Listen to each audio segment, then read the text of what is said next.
Yes, I'm still here, Hollywood. And coming up on today's episode, there are some TV characters who are immediately forgettable. Then again, there are a handful of actors who turn their roles into icons of the small screen with one signature line. There's the Fonz with his "Hey." There's "What You Talking About, Willis" from Gary Coleman on Different Strokes. And there's one actor who uttered 3 little words that would make the audience go wild. This is Still Here Hollywood. I'm Steve Kmetko. Join me with today's guest, oh my God, Janice from Friends, Maggie Wheeler. If you'd like to be more involved with us at Still Here Hollywood, you definitely can. Just visit patreon.com/stillherehollywood.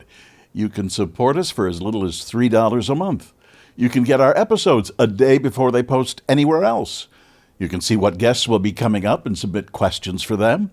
You can even tell us what stars you want us to have on as guests.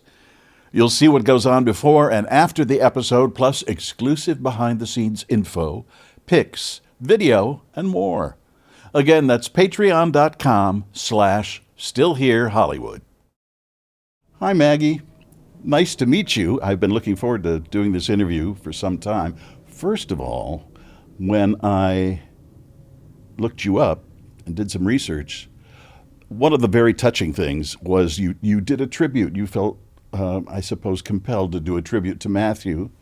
And that's the first time I think I've ever heard you speak normally. Oh my goodness. So that means that you may have seen or heard the tribute that I did for the rehab center, right. that Matthew's sister has been spearheading in Canada, which is an extraordinary endeavor and now is open and underway. Yes, that's the real me talking about the real Matthew. How many times have you been asked to say, "Oh my God"? Oh my God, Steve, how do I even answer that question? We can't count anymore. We're beyond the numbers. Well, that's a good thing. It is a good thing. You made a lasting impression. How did you get the Friends role? How did I get that? I like all auditions at that time, we used to get the sides on our fax machines, and so that is how that audition came through.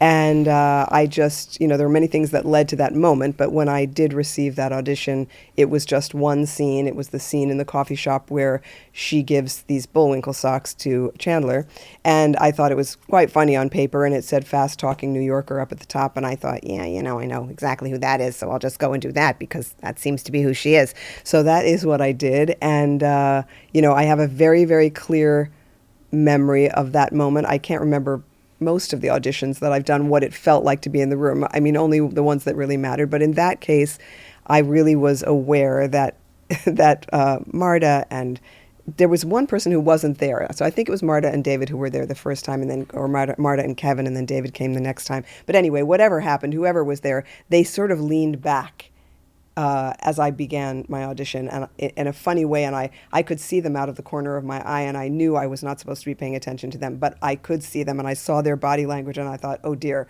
maybe that's not what they were thinking. But anyway, that is the moment that they discovered Janice, and so did I. Did you base Janice on a specific character or just on the description that they gave you? I think she's an amalgam of many people that I encountered as a New Yorker growing up. Uh-huh. Yeah. Including, there's one person in particular that I don't know that I've ever said this, but, there's somebody who used to be at Bloomingdale's who was like, handing out perfume samples and stuff like that. So there was a little bit of her in there. Did you enjoy that working on that show? I absolutely loved working on that show. It's a highlight of my creative career. The set was extraordinary. The people were extraordinary. The creative, just the ethos of that process that they allowed for all of us to participate in was unlike any other set I'd ever been on. So I loved being on that set. I loved working with those actors. I loved the writing, and I loved Janice. Did everybody get along? Yes. Because that's the impression they gave. They that did. they were friends. They were friends, and I've been on many ensemble shows, and it's not always the case, but in that case, yes, they were friends. And I think obviously those relationships deepened, and they went through so many things together, but they were really a unit. When I first came on that show, the dressing rooms were not particularly fancy, and there was a green room that was just sort of a ratty little green room, and it had some broken down couches and a folding table, and everybody used to sort of dash in there at lunch and play poker, and they really hung together. And there are many shows where you're friends on camera, and the bell rings and everybody scatters to their dressing rooms, and you never see anybody again until it's time to get back on stage. So no, they were super close. Great camaraderie. Absolutely, and you can feel it. Yeah. Because Janice was such a strong character, one of the things I noticed is that the audience would always go crazy when she showed up. How did they keep you hidden from the audience? Did they try to, or did they have to? It was important. It was sort of an important characteristic of my entrances, my first entrances. And so they would keep me hidden. I wasn't allowed to even really wander around craft services. They made me stay in my dressing room. No food. No food for you. And then I would sort of sneak down. And then they would put up a black scrim to block my entrance, to block the doorway, so the audience wouldn't see me until the door opened, until I walked in. So they did that in many different ways, depending on the whether I was walking into the apartment or the coffee shop or whatever it might have been. But they would block the audience's view, so they couldn't see me until the door opened. So it was always a great surprise. What kind of a feeling is that? It's a little bit of a rock star feeling, you don't. I mean, I think Kramer on Seinfeld got that response every time he walks in a door, because he comes in the door tumbling over himself, But to be able to make an entrance each time and have the audience gasp and laugh and kind of howl, I mean, you'd get a kind of a wave of a response. And even more so in the episode where I had spent the night with Ross, because that was a huge build-up, huge secret. Nobody could have imagined what was going on, and the cast kept saying, where were you, where were you, where were you? And they really just milked it until the bitter end. And then when I walked in, the audience went nuts. That having created that kind of a strong character, did that hamper other jobs that you wanted? No, I want to say no. I mean, really, it's like, excuse me, you live out the years of seeking work and of wanting something that touches people or reaches people or has some sort of security or predictability attached to it. I mean, all the things that actors kind of yearn for. And I had 10 years of this phenomenal gift that came out of a guest spot that was just meant to be one episode. So on the tail end of that, if I were to walk away from something like that and have casting directors say, well, we don't want to see her because she can only do this, or we think she can only do that, I don't lose sleep over that. I really don't. I mean, if somebody wants me and they want to see what I can do, they'll ask. You were on and so closely associated with the show. Did you feel as though you became the seventh friend? Well, I would like to think so.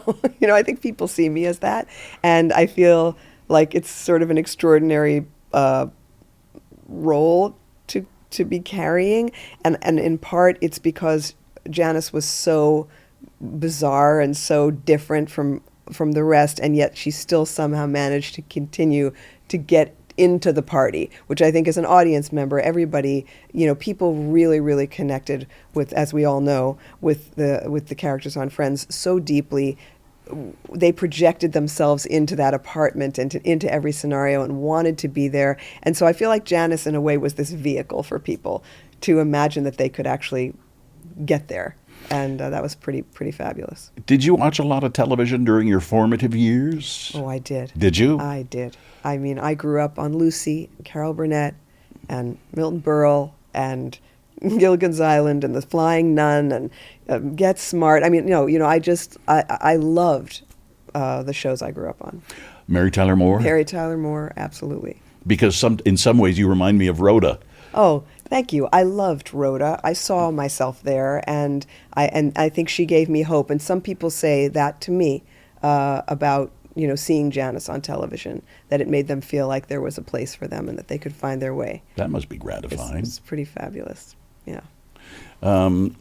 Did you become close with the rest of the cast?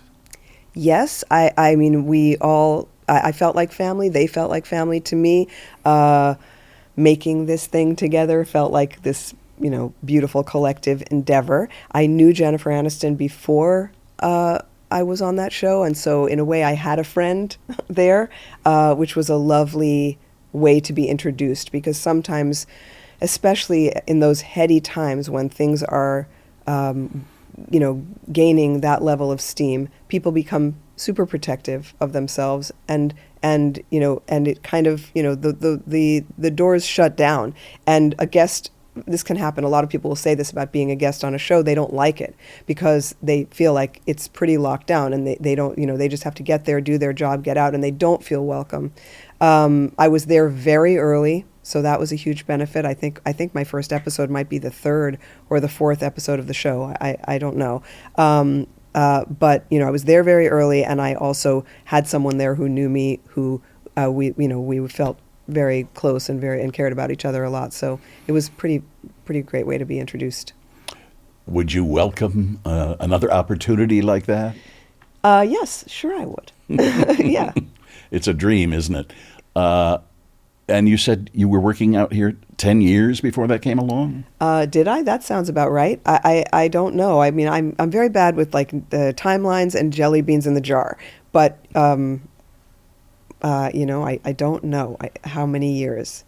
I could probably figure it out. I'll tell you how we know this, because I was pregnant with my first daughter. I was 3 months pregnant with my first daughter when the first season ended, and she's about to be 30. So that you can do the math. That's as much as I can come up with. But yes, I had been here for a while. I'd been on a couple of shows. I'd been fired from a couple of shows. Many things had happened before Friends rolled around. It's a tough business. That it and is. You've succeeded in sticking around. I think that's a big part of it is endurance. If you mean it, if you really if you mean it, and you don't let it knock you out of the, like the little roulette ball that goes flying out of the spinner, whatever that thing is called. I think that's what it feels like. It's like every time you start a new chapter, you're that little silver ball, and that thing gets spun, and you just have to keep bouncing to see if you land in a slot, and you have to really fight hard not to get spun out, which is what the industry often tries to do. You make it sound like a lottery. I think that's good. That sounds right. You've also been in, you worked on Seinfeld. You did a Seinfeld, or I more did. than one? You did one. a Seinfeld. Fabulous. So much fun. That was a big show. Yes. And Ellen. Yes. A lot of notoriety there. What was it like? Was it different show to show? Absolutely different show to show. Seinfeld was my kind of return. I had been in a film called New Year's Day that got some attention. So I ended up on Johnny Carson, and it represented the U.S. in the Venice Film Festival, and it was a moment. I had a moment. I spent a year auditioning for things and getting, having some access to things that were exciting, but not booking them. And then I had signed with an agency. A new agency, without knowing that they had kind of a hidden policy that at the end of a first year, if you hadn't made them any money, that little silver ball got spun out of the roulette wheel. So that happened to me, and suddenly I was without an agent. So that led to a long period of time where I was being looked after by a wonderful young manager named James Myrie. And it was actually a great period in my career, because I really felt like I had a partner in my pursuits, and he showed me all the breakdowns. He gave me all the feedback. Suddenly, for people who do this or don't do this, it very often feels like you're trying to get an audience with the great and powerful Oz, but you can't see behind the curtain. So with James, I had this kind of blessed period of time where I could see behind the curtain, and it was great for me. It empowered me as an actor, and my recollection is that I had auditioned for Seinfeld before and not gotten it. And then this particular one came up. I went to a little store in Hollywood in a mall. I'll leave the rest of the descriptors out. And I bought a very cheap white suit, and I wore it to that audition, and I got that job. And I was so excited to be on that show. Comedy is what I grew up loving and wishing for and wanting.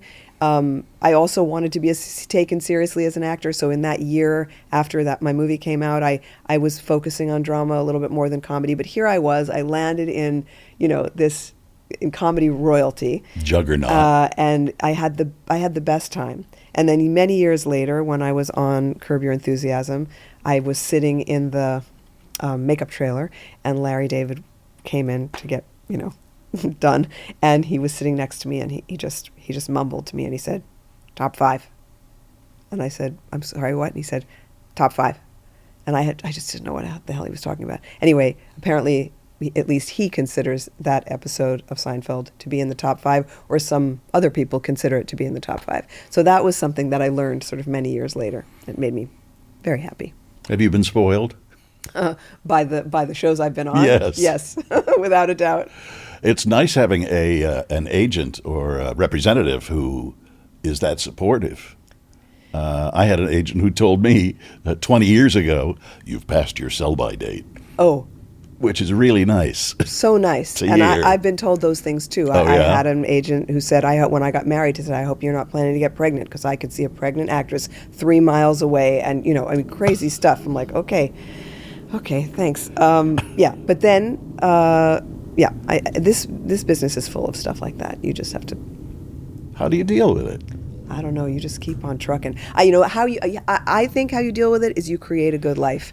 You just keep creating a good life outside of it, because I don't know where I would be if I didn't have that.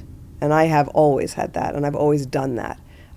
If every breath I took relied on people in Hollywood saying yes to me, I would have been dead long ago.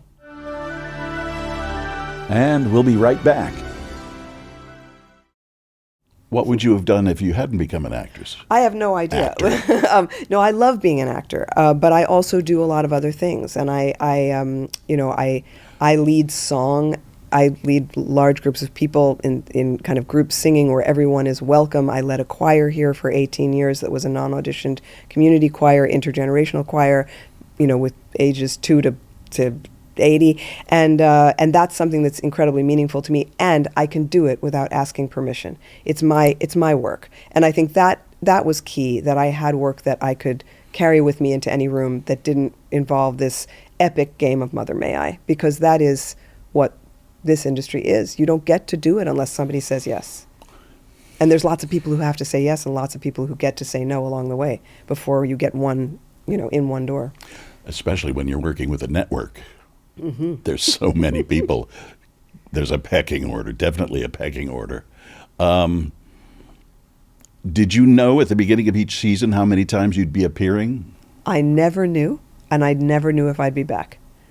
So each time was just the next one off, and one of the writers told me later that Janice became this great sort of go-to thing when they would be stuck at 2 a.m. trying to break a script and something was missing and it wasn't quite coming together, and somebody would just say, let's get Janice. So I think that's very useful, to be playing a role that helps move things along and helps people out of a pickle. And I was very fortunate in that regard. But no, I never knew. I read something. Depending on what I've read so far, I haven't been doing so well here. But something that said you cry almost every day. Is that true? I said that to David Duchovny when I was talking to him on his podcast. David and I are very, very old friends. We dated when we were younger. That was a very, it was a great conversation and a very interesting conversation where I inadvertently moved him and he inadvertently moved me. And no, I don't cry every day. Okay. But I will. I was worried. No. I don't cry every day, but I will say that this chapter of our lives and our world and what the world is going through, if you're awake and you're paying attention, there's a lot to cry about. And I will say that in the last year, there's been plenty to cry about. If you're feeling, maybe not where in my home where I'm safe and I didn't lose my home in the fires, and I have I have countless blessings. But if you're connected to what's happening and how much suffering there is, it gets a little rough. So so if I had to explain that comment, that's how I explain it. Good explanation. Is it true that you counted how many times, or someone did? You said, "Oh my God," on the. I did not count. Somebody knows. The internet knows. The fans know. I don't know the answer. Oh, you don't know the answer? Again, no. Timelines, jelly beans in the jar. I'm not the girl. I don't remember the numbers, but people do. We heard it was 16. Oh, is it? And it's been said many more times than I said it. But the way I said it, Steve, that's what we're talking about. And the hands have to go with it. it. The hands, it's the thing. One, oh my God, from Janice is worth 50 from someone else. That's the. How many people have come up to you and said it to you? Many. It usually happens when somebody sees me and they're not sure, and then it clicks for them that it's actually me, and then they come over and they go, "Oh my God," sort of point at me. And how many episodes altogether did you do? Again, good Steve. question. I don't know. Is it 20-something? 7, 6, 3, 4? I know it was 10 years. Okay. I don't know. I was surprised it was that many. No, it's not that many. I don't know the answer. It's my kids know this about me too. Like, how many times this? How many this? That? No, there's a very funny kind of family moment when my eldest daughter was probably about, I don't know how old she was. She's however old you are when they start giving you word problems in school. So she was early in elementary school or something. And we're in the car, and I'm driving her from somewhere to somewhere, and she's looking at her homework, and she says, "Mommy, what is this? How do you answer this? The truck leaves the station at 3:00. There are 4 bushels of apples on the truck. The man wants to buy 2 bushels. How many? Whatever." And I begin to laugh. My poor, 6-year-old. I begin to laugh hysterically in the front seat. I have total 3rd grade math trauma, and I'm just crying with laughter, trying to squeeze out the words, "You need to ask your father. You need to ask your father." And it's the moment at which, the truth is revealed about me. I have many gifts. Why do teachers still do those word problems? I don't know. I think they still do. I have a New Yorker cartoon I think it is a New Yorker cartoon from many, many years ago that I've kept forever, where, somebody goes to get into the gates of heaven and is asked a word problem, and they tumble to the fires of hell. Well, let's hope that's not how I'd it be works. with them. I'd like to ask you about Matthew, because you work so closely with him, and I don't want to dwell on it, but we all lost someone who was a part of our lives. How did it impact you when you heard about his death? I think, as you say, it hit everybody all over the world, people all over the world who loved him as Chandler, who benefited from the joy that he spread by being a brilliant actor and by being so incredibly funny. So it was the ripple, the wave was felt by so many. For me, I felt just heartbroken and sad that that he couldn't make it out of this incredibly dark tunnel that he was in for so long. And if you read Matthew's book, or if you've read Matthew's book, the level of his addiction was so profound. Addiction, I don't know, it's the great equalizer no matter what it is, but when you read the details of a person like Matthew, who had access to money and the things that he wanted, some people have to lose everything in pursuit of the next fix and the next high. Matthew had access, and then there were people who took great advantage of that, and that's a tragedy. It's a tragedy that he's gone, and it's a tragedy that people participated in that so knowingly. I lost my brother to drug addiction, so I'm no stranger to it. But yes, it even when the road somebody is on, the day they're gone, still comes as a surprise, even when you think you are preparing for it. And in Matthew's case, he seemed to have turned a corner. Things seemed to have been going well in certain kinds of ways. So again, there's just that feeling of like the rug being pulled out. Do you still miss him? My brother or Yes, Matthew? your brother. Yeah, I miss them both. Yep, I do. I do. There was an incredible moment. I haven't talked about this anywhere, but if you believe in these kinds of things, lots of people talk about spirit showing up as birds and other things that kind of send a message when someone passes. And after Matthew died, I was in a neighbor's pool. And I was alone, and there was nobody else around, and I was on my back, and I was thinking about my brother, and I said, look out for him. And 2 hawks flew over my head and flew past me. One circled around and came and got the other one, and it flew past me. So that was a beautiful moment. If you go for that kind of stuff. Well, I lost 3 sisters. And I'm always curious to see how other people deal with that kind of thing, because they were all older than me, but not that much older. I'm so sorry. And it was a shock. Yeah, I don't think you ever really get used to it, and I suppose it depends on the circumstances and whether you've had time to prepare. Again, it doesn't matter if you've had time to prepare or if you haven't. Preparing. There's just no preparing. So. Yeah, I don't know the answers to those things, but I think I just try to, keep people in my thoughts. The funny thing is, it's been a long time now. My one sister died when I was just 10 years old. Oh, my goodness. And I swear I think about them every day. Each of them individually, I think about them. What would they be doing now? My one sister had, her daughter has 2 daughters now, and I just think to myself, she would have been such a great grandmother. Yeah, and I understand that. We're now talking about all the loss, but my best friend of many, many, many years passed away 10 years ago, and her daughter and I are very, very close, and she just got engaged. So I just went through that with that milestone with her, and with her mother absent, and her mother was an absolute bright light. So yeah, I don't know. This life is precious, and well, I ask you that because you seem like a very empathic person.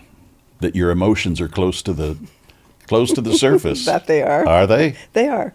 And you've been with your husband for a long time. We've been together for it'll be 35 years in October. That's a long time. Yeah. My parents were married for 70 years. That's incredible. Long time, yeah. That's incredible. Yeah, it's I'm proud of that. I feel like if that's something, I don't know. Do I say that I'm proud of it? Why not? I don't know. I feel it's like something you've built and something you worked on, and it is. It's another creative act. What drew you to him? Oh, so many things. My husband's incredible. He's an amazing human being. He's an incredible communicator. The first real conversation we had was about music, and I was already sort of doing the work that I've done in the song leading world, and my teacher, my mentor is a woman named Isai Maria Barnwell, who sang bass for a group called Sweet Honey in the Rock, and in my first conversation with my husband Daniel, we started talking about music, and he knew who Sweet Honey was, and he'd seen them in concert. And I was like, already, I thought, okay, that's a very rare piece, at that point, a rare piece of common ground, and we sort of took off from there. But he's an incredible, giving, communicative, incredible artist, super creative human being, and I feel like we speak the same language in so many ways, and that just we kind of we just took off. There was no turning back. We just were meant to find each other. That's good. Not many people can say that. I know. It's in rare. this town. In this town, it's pretty rare. And how did you become a choir director? Good question. How did that come about? As a child, I went to a summer camp that was run by Pete Seeger's brother. So I grew up singing around a campfire, and I was a New York City kid. But I feel like that was where my heart felt most at home, and so when I left that environment, I feel like that's the thing that I was seeking out. Where will I find that? Where will I find that sense of home and community and people making something together and building something together? And And one thing led to another, and I had a deep interest in gospel music and African music. Just the harmonies really spoke to me, and I ended up, which I'm so grateful for, in the classroom of Isai Barnwell, the first class that she ever taught at the Omega Institute in upstate New York, where I now teach. And that was a 7-day workshop with about 60 people in it, and we just sang every day and every night, and it changed me, and it changed my life. And I didn't walk away from there thinking I would be a teacher, but I walked away back to the city where a lot of people in that class were looking for a way to gather, and I ended up sort of walking ass backwards into that leadership role. And out of that, we formed a small a cappella group, which Dr. Barnwell mentored for a while in New York, and then my acting career brought me here. And I was really happy to be here, but very sad not to have that. And so when I started dating my husband, he said, well, maybe his gallerist would loan us the space and I could get people together there. And that seemed a little crazy, but it also seemed like I should try it. And so for many years, before I had my first child, I did it once a month, and we went from 30 people to 80 people in a pretty short amount of time. And then when my kids were 6 and 10, I started the choir here in LA, the Golden Ridge Choir, community choir. Well, it's kind of funny to read your resume as actress, this, that, and the other thing, and then you go, choir director. Well, I mean, it is a particular kind of choir, and I feel choir is maybe not the right word, because it's all taught orally, all call and response, no sheet music. Everybody can come. There's no audition. It's about kind of re-enchanting the world through singing in community, which is something that exists in many cultures and has always existed, but in our culture is very separate between, the people who sort of call themselves singers or the people who belong to a church or audition for a choir. And so many people won't allow themselves to sing. And there is no place that they can go and sing with other people. And it's insanely healing. I mean, it's just, you go in and spend 2 hours singing with a bunch of strangers, and you walk out and you feel changed for the next 3 days, and then you think, I need to do that again. So you look forward to the next time that you can do it. And post-pandemic, I didn't resurrect the choir because I did it for so many years, and I worked very hard during the pandemic with programming online, and by the time things kind of loosened up, I needed a break. But I am very much involved in doing it in more kind of intensive formats. So I've been working at retreat centers, and I just did a 3-day event here in LA that was brilliant, and I'll be at the Omega Institute in July, and then again in September, and many more places that I go to do that work. This morning I was watching CBS Sunday Morning, which is my favorite news show, with Jane Pauley, and they happened to do a piece on, did you see that? The World Health Organization saying entertainment, music, be it comedy, whatever, has real healing qualities. It does. There's just no question about it. I mean, everybody says, laughter is the best medicine. And of course, we know, it has carried people, Friends has carried people through dark times. I mean, I, as a person who, is in touch with fans and hears from them, and I do cameos for people. So I get the stories, and people tell me what the laughter has meant to them. And the same thing goes for music and singing. And it's one thing to put on a pair of headphones and be changed and be moved by what you're listening to, but it's another thing to be moving sound through your own body and to be sitting in the vibrations of other people moving sound and to be affected by the creation of harmony. It's magic. We'll be back for more in a moment. Is there any role you really wanted that you didn't get? That's a good question. Is there any role I really wanted that I didn't get? Well, there were roles that I thought I wanted. I auditioned to play Deborah on Raymond, and that was something that for one moment in time looked like it might go my way. That was very exciting. In the end, that's not what happened, but thanks to Phil Rosenthal, I was on that show, in another role, which was so much fun. I was just telling my actress daughter, Gemma, about to watch my cousin Vinny, because she had a role to play in a reading that was an Italian American New York Little Italy character, and she hadn't seen that movie. And I Marissa auditioned. Tomei Yes, kind of. and I auditioned for that movie, and I did want that movie very badly. I also auditioned for broadcast news, and I knew that Joan Cusack was going to get it when I saw her in the lobby. I thought, oh, it's her. She's going to get it. So there were times where I got close to things that would have changed the trajectory of my life, because they were huge successes. But I'm also very, very grateful for my story and the way my life has unfolded. So it's hard to say in retrospect that I really wish that would have happened. At the moment, yes, I did wish it. I think Joan Cusack was nominated for an Oscar for that Correct. part. That was such a good movie. So well cast. Nothing No, against you. Absolutely. The right thing happened. And is it terribly disappointing when those happen? Oh, I think I was mightily crushed many times over. Is crestfallen Crestfallen? too hard? Not at Too all. harsh?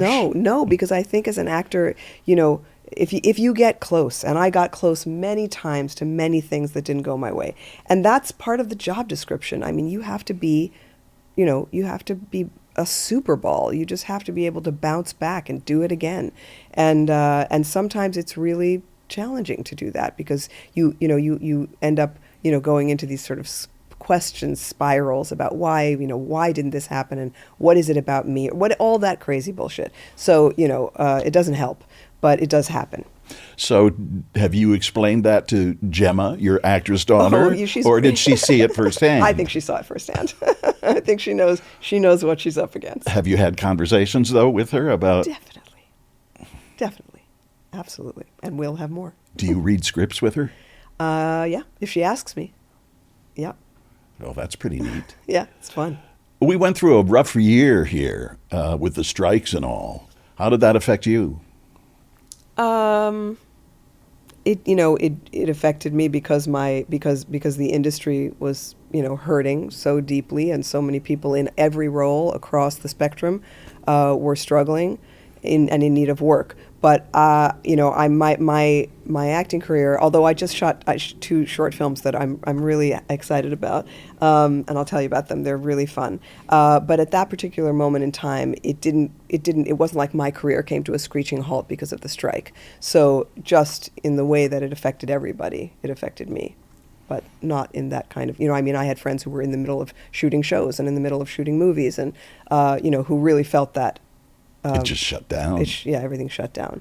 But in recent times, I recently shot a film called Teen Mary, a short film that's directed by a young director named Ali Rosenthal, very, very writer-director, very funny, about, it's a retelling of the Nativity story with Mary not being a virgin, and Joseph as her gay best friend, and they have to figure it out so they don't get stoned to death, in 5 months BC in Nazareth. And I am Mary's Jewish mother, and opposite the wonderful John Rothman, and it just won Best Comedy at a film festival in London. So that's a wonderful project. And then just last week, I finished a film called Being Dead Should Be Easy, written by Claire Mattson and directed by Drew Brandon Jones, co-directed by Claire and Drew, which takes place at a Shiva.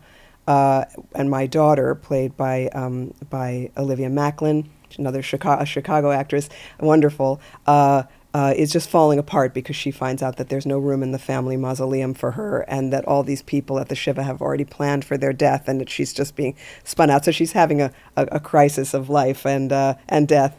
And wonderful Chicago actors, Kevin Dorff, Alan Barinholtz. Such a really fun cast, and a big Chicago crew. It was super fun. So yeah, things are picking up a little bit here and there. You watch some great shows now. What does that include? Oh my God, there's so much good television right now. I mean, that is so exciting to me. Okay, but I'm not going to remember all the titles, so it's just awful. I'm watching The Pit. I'm watching 1923 or whatever whatever year Whatever it is. year it is. 1823, whatever that one is. I've watched that whole series. I'm watching the current season of White Lotus. I started last night Dying for Sex, which is absolutely brilliant. I mean, every moment of it is just brilliant. So yeah, there's a lot of exciting television right now. Did you like White Lotus? What, this season or in general? This season. I'm not finished, and I Oh, know okay. there's a lot of controversy about this season, and I'm just, I don't know. I haven't made up my mind yet. It seemed to have hooked people. Yeah, I'm in. Number one, number two, season 3. And I'm backtracking here too. Excuse me. Your facial expressions and Matthew's in scenes you had together were so dependent. The humor was so dependent on your expressions. Did you rehearse those ahead of time? Well, we rehearsed, but I don't think we'd ever thought about that. We You do just this, sort I'll of, do that? No, No. we just looked into each other's eyes and did what we wanted to do. I mean, it was very hard to keep a straight face when Matthew was, across from me. So that was, fun and also nerve-wracking. In an interview I saw with you, you described him as one of the funniest people on the face of the earth. Was he Indeed. really that funny? He was that funny.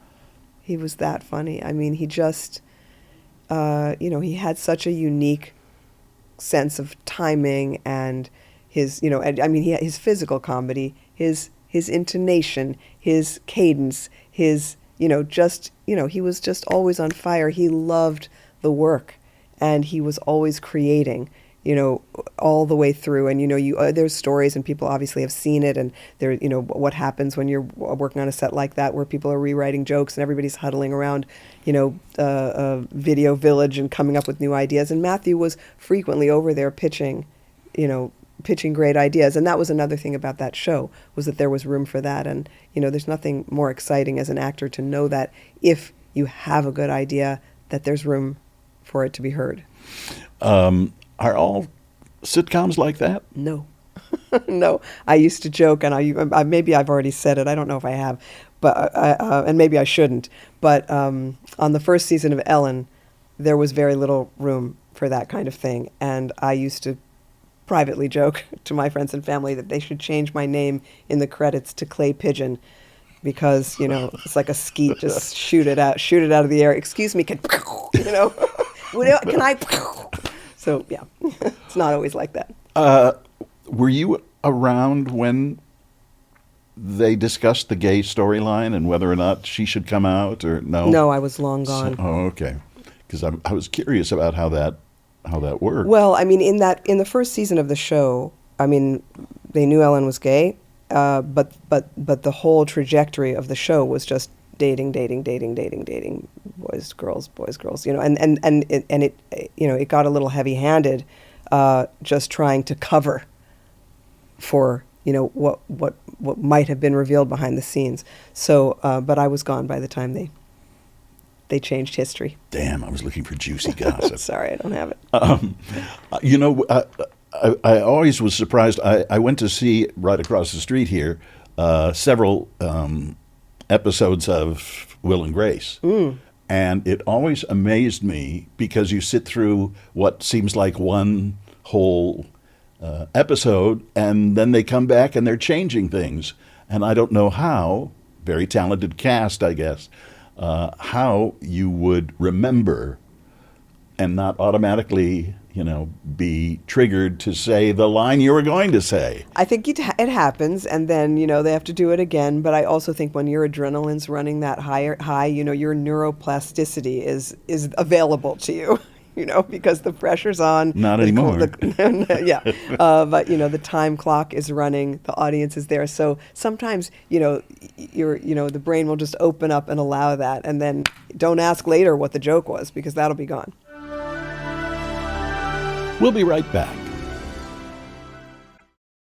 What's your take on the downturn in Hollywood, the different ways that the industry works now, as opposed to 10 years ago?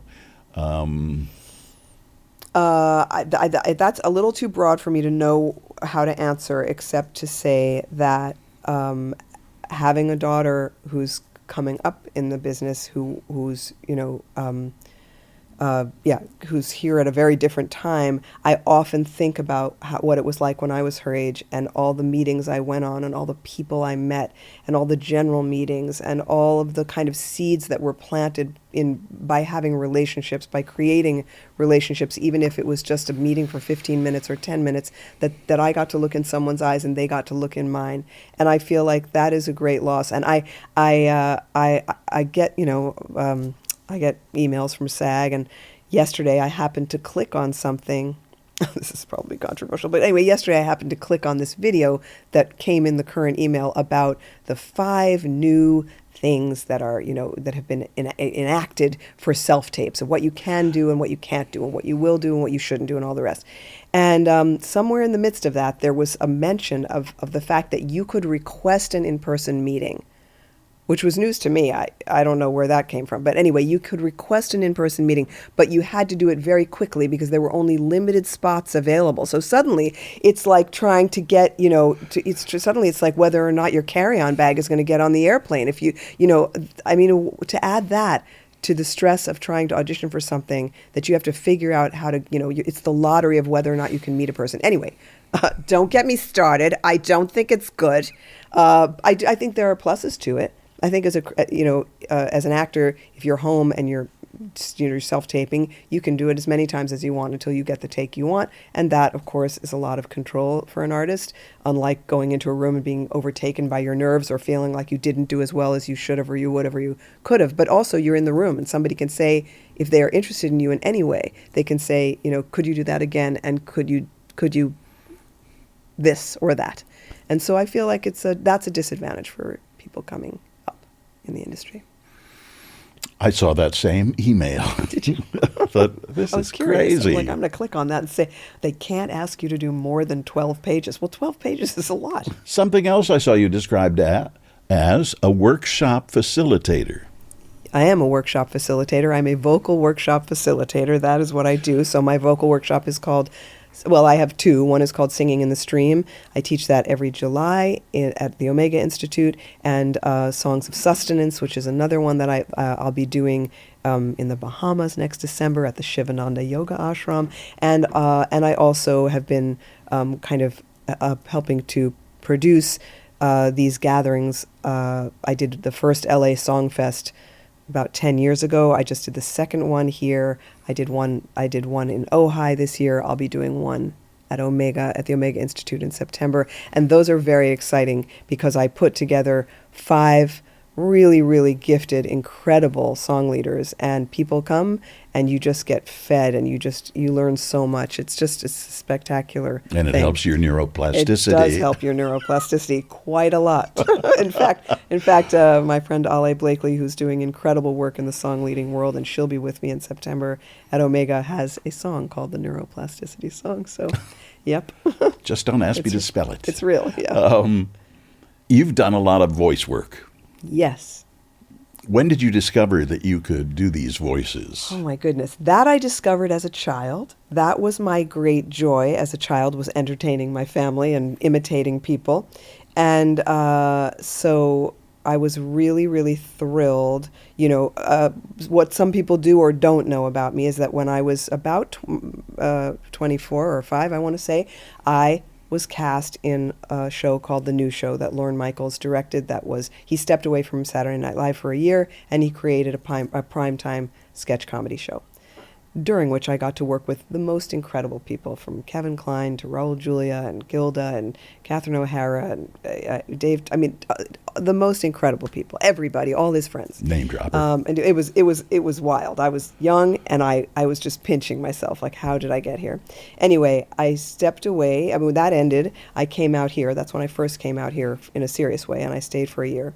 And during that time, Rankin Bass, the animation company that gave us all the Animagic Christmas specials of our childhood, if you grew up when we did, reached out to Lorne to ask if he had any suggestions for an actress to fulfill this new role in a superhero cartoon, and he recommended me. He gave them my audition tape. So they called me in LA and said, we'd like you to audition for this, but we can't fly you in. But New York was my home, so I know. Yeah, it's crazy. So I went back and I auditioned and I got the job, and I worked for Rankin Bass for we did 65 episodes of Silverhawks, and I did another show for them called Comic Strip. It was, I don't know, it was the happiest time. I absolutely loved going to work, playing multiple characters. And then when we went on to do Comic Strip, I was given so much free reign. I played so many different characters. I loved everything about it. When I came out here, I assumed that I would work in animation. I thought that's how I would make my living. And especially because I had all these credits and I had all, but I came out here and it was... And you were recommended by Lauren I was Michaels. recommended, well, to Rankin Bass I was. But anyway, I came out here and discovered that it was a very, very tight industry, and it was much more difficult to break in to it in LA. And so I let it go a little bit for a while, and that's when Friends happened and all the rest. But I have been doing quite a bit of work in animation, and nothing makes me happier. So, I have a recurring role on Archer for people who watched Archer as Trinette, the neighborhood-friendly sex worker. And I've done so many cartoons I can't even tell you what they are. But I just did a really, really fun episode of Bob's Burgers. I'm so excited. It'll come out soon, and I'm in Dogman, which is was like #1 in the box office for a couple weeks there. I don't know how it's doing now. I hope it's doing great. Directed and written by my friend Peter Hastings. So that was tons of fun, and yeah, I love that work. I would, what role would I like to do? That's what I would like to be doing. More of it. Anything animated. I love it. Makes me so happy. And you write children's books? I self-published a children's book this past year called Ebenezer Finds a Reason. And I love it. I'm so proud of it. My friend Kyle Hollingsworth, who's an incredible artist, did all the illustrations, and there's an audiobook attached with me reading all the characters and singing a song. And I'm now, probably in the next month, going to start going to print on the next Ebenezer book, which is called Ebenezer Helps a Friend, also illustrated by Kyle Hollingsworth, and I'm going into the studio to record the audiobook for that too. And I've had so much fun reading with kids and sort of traveling around with it. And my friend Meredith Scott Lynn, who many folks will know from her acting work, has an incredible company called Right Brain Books that is an education company. And she created curriculum for Ebenezer, so it's also in classrooms all over the United States, and so that's exciting too. And I really, really enjoy that. When my children were little, I guess I'm a storyteller in all the ways that I'm a storyteller, and this is another way that I've really enjoyed kind of finding a way to share story. It's a story about a funny little shrew who lives in a forest full of forest creatures, and he has a sneezing problem, and his mother cannot figure out for the life of her why he can't stop sneezing. So they have to go sort of all through the process of trying to find, the solution to his problem. And I'm not going to say what it is, but you can go to EbenezerFindsAReason.com, and that's where they live now. I send them out from there, but it will be on Amazon in the next year. Good for you. I will be recording the audiobook for book 2. I did the audiobook for book 1, and I read all the character voices. And Ebenezer has a terrible problem. He can't stop sneezing, and so he sneezes very loudly throughout the book, which is a lot of fun when I'm reading to children, because once they figure it out, they do it with me. And I've gotten really, really wonderful letters from people about how much their kids love the book, and it's tons of fun. Good. I'd really like to see that movie about Mary and Joseph. It's so funny. I mean, that movie is so What's the title? funny. It's called Teen Mary, and you can follow along at, I think it's at teenmaryfilm.com on Instagram. Follow the journey, and there'll be some screenings in LA soon. And I'm happy that it just won this Is it going to be released? Is it a feature film? It's a short film. Oh, it's a short film. Yeah, it's a short film. Will it be released to theaters? I don't know. I don't know what Ali Rosenthal, writer-director, has planned, but I know that it's going to be in a bunch of other festivals. It will be at the Miami Film Festival on April 12th, and I don't know what happens beyond that, but it is very, very funny. Nazareth, whatever that is, 5 months BC, but with contemporary language and all this kind of, authentic, antiquated environment. It's hilarious. Very Mel Brooks kind of sensibility. I'd love to see it. I'll be looking for it. Teen Mary. How do you feel about the way, when I was a kid growing up, and I'm not that much older than you, the only place to see a movie was in a theater. Now, Wicked is on my TV set. Honora is on TV. Everything. How do you feel? How do you like that? At least you don't have to tell your family you have to go see this in the theater. That's true. I don't know. I miss the movie theaters. I miss that. I miss just the experience of the popcorn and being in a room full of people and all the rest. But I feel like, the whole world is so traumatized by the pandemic and everything that happened. And so, yeah, I don't know. I don't have a home theater. All I have is a television set. I haven't invested in a screening room. But, I know there are a lot of people who have and feel perfectly good about it. I like to go to the movie theater. I went to see oh my God, what's the name of the fabulous Bob Dylan movie with Timothy Chalamet? Right. Sorry, I just forgot the title. I forgot the title too. Anyone? I was going to say A Great Unknown. A Complete Unknown. I went to the movie theater to see A Complete Unknown because I really wanted to see it in the theater, and so if I can, I still do. When you were pregnant on Friends, did they have to write around that? I'm actually pregnant on Friends, and then I'm fake pregnant on Friends. So they did write around it. I told Marta and David at the wrap party on season 1, very reluctantly, especially since I had that agent in my head saying, "You better not get pregnant." I told them I was pregnant. I told them that if they wanted to write Chandler's love child into the next season, that I was totally open to it, and that's where we left it. And I thought I'd never see them again. And that's what I thought would happen. And then when I was 8 months pregnant, they called me, and so I'm on an episode in that season, 8 months pregnant with my first child. And my husband was in the audience, and there was a woman next to him and said, "Oh my God, she said, that's so fake. That is so fake." And he said, "No, it's real." And she's like, No, it's not. It's so fake. It's like all in the front, blah, blah, blah, all the description. And he said, "No, I know it's not fake." I know for a fact. I did that. I was there. Yeah. So, and then later on, in the fantastic, epic Rachel Has a Baby episode, that was a fake belly. Very convincing fake belly, by the way. Man, the prosthetic was just wild. And I think one of my children came to visit me at work, and I was a little nervous for her to see me because it looked so real. But anyway, yeah, that time, no baby. First time, yes, baby. What happened since this morning, Mom? I could go on just talking about blah, blah. All the things. But we've kept you long enough. Thank you. I've really enjoyed it. Thank you. Great to talk to you. Thank Great you. to meet you. Still Here Hollywood is a production of the Still Here Network. All things technical run by Justin Zangerly. Theme music by Brian Sanishin. And executive producer is Jim Lichtenstein.